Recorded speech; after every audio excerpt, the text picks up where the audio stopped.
Honorable Speaker, sir, I present the budget for the year 2022-23. At the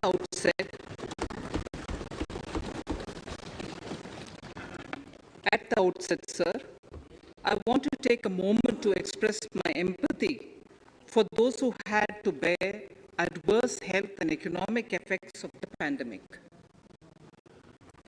The overall sharp rebound and recovery of the economy is reflective of our country's strong resilience. India's economic growth in the current year is estimated to be 9.2%, highest among all large economies. I recognize we are in the midst of an Omicron wave with high incidence but milder symptoms. Further, the speed and coverage of our vaccination campaign has helped greatly. With an accelerated improvement of health infrastructure in the past 2 years, we are in a strong position to withstand challenges. I am confident that with Sabka Prayas, we will continue our journey with strong growth. Honorable Speaker, we are marking Azadi Ka Amrit Mahotsav and have entered into Amrit Kal, the 25-year-long lead up to India at 100. Honorable Prime Minister in his Independence Day address had set out the vision for India at 100. By achieving certain goals during Amrit Kal, our government aims to attain this vision. They are complementing the macroeconomic level growth focus with a microeconomic level all-inclusive welfare focus, promoting digital economy and fintech, technology-enabled development, energy transition, and climate action, and relying on virtuous cycles starting from private investment with public capital investment, helping to crowd in private investment. Since 2014, our government's focus has been on empowerment of citizens, especially the poor and the marginalized. Measures have included programs that have provided housing, electricity, cooking gas, and access to water. We also have programs for ensuring financial inclusion and direct benefit transfers. We are committed to strengthening the abilities of the poor to tap all opportunities. Our government constantly strives to provide the necessary ecosystem for the middle classes, a vast and wide section which is populated across various middle-income brackets, to make use of the opportunities they so desire. This budget seeks to lay the foundation and give a blueprint to steer the economy over Amrit Kal of the next 25 years, from India at 75 to India at 100. It continues to build on the vision drawn in the budget of 21-22. Its fundamental tenets, which included transparency of financial statement and fiscal position, reflect the government's intent, strengths, and challenges. This continues to guide us. The initiatives of the last year's budget have seen significant progress and have been provided with adequate allocations in this budget as well.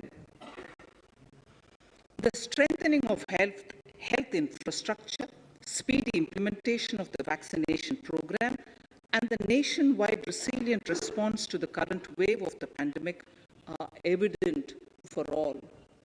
The productivity-linked incentive in 14 sectors for achieving the vision of Atmanirbhar Bharat has received excellent response, with potential to create 60 lakh new jobs and an additional production of 30 lakh crore during next 5 years.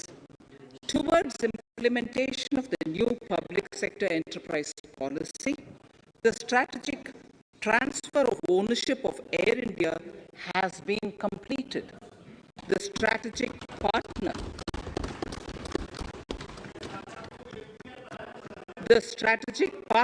for Neelachal Ispat Nigam Limited has been selected. The public issue of the LIC is expected shortly. Others too are in the process for 2022-23. The National Bank आपको पर्याप्त मौका पर्याप्त अवसर मिलेगा बैठे-बैठे टिप्पणी मत कीजिए. The National Bank for Infrastructure Development and National Asset Reconstruction Company have commenced their activities. Honorable Speaker, sir, Budget 2021-22 had provided a sharp increase in provision for public investment or capital expenditure. Throughout the year, with the Honorable Prime Minister guiding the implementation, our economic recovery is continuing to benefit from the multiplier effect.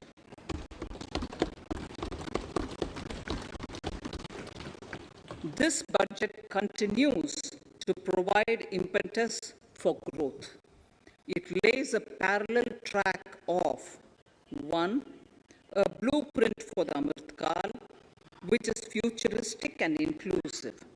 This will directly benefit our youth, women, farmers, the scheduled castes, and the scheduled tribes.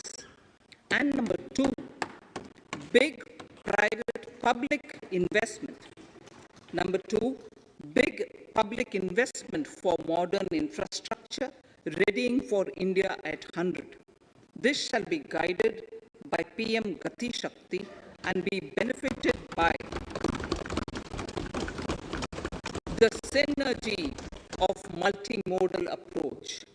Moving forward on this parallel track, we lay the following 4 priorities: PM Gati Shakti, inclusive development, productivity enhancement and investment, sunrise opportunities, energy transition, and climate action, and 4, financing of investments.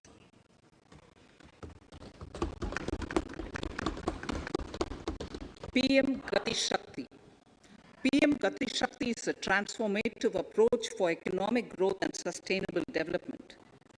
The approach is driven by 7 engines.